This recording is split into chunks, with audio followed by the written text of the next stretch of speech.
Iginit ng grupong Puso ng NAIA o pagkakaisa ng mga users, stakeholders at obrero ng NAIA na ang kasunduang 1.5 trillion Public-Private Partnership o PPP deal sa pagitan ng Department of Transportation o DOTR at New NAIA Infrastructure Corporation o NNIC ay may mga palatandaan ng katiwalian at umano'y tailor-fitted o isinakto upang paboran ang interes ng mga pribadong korporasyon sa halip na ang publiko.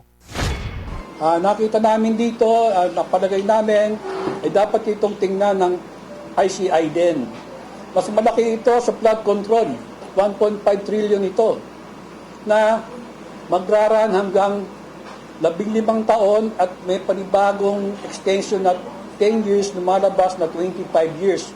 Sabi ng grupo, 4 na taon na mula nang ipinagkaloob ang kontrata, ngunit wala pang nakikitang malaking pagbabago maliban sa sunod-sunod na pagtaas ng singil sa paliparan na lubhang nagpapahirap sa mga biyahero. Binatikos din ng Puso ng NAIA ang NNIC at Manila International Airport Authority dahil umano sa hindi pagtupad sa transparency at accountability provisions ng PPP contract. Kabilang ang hindi pagtalaga ng isang independent consultant o IC na siyang dapat magbantay sa patas na implementasyon ng proyekto. Ayon pa sa grupo, tila ginawang engineered at tailor-fitted ang mga provision ng kontrata para sa San Miguel Corporation at sa chairman itong si Ramon Ang, bagay na nagpapahina umano sa competition at nagbubukas sa posibilidad ng isa sa pinakamalaking questionableng infrastructure deal sa kasaysayan ng bansa. Nagbabala rin ng grupo na kung hindi ito aksyonan, posibleng gatasan ng publiko sa loob ng 25 taon sa pamamagitan ng mga garantisadong mataas na singil sa paliparan na papabor sa pribadong concessionaire at makakaapekto sa tinatayang 45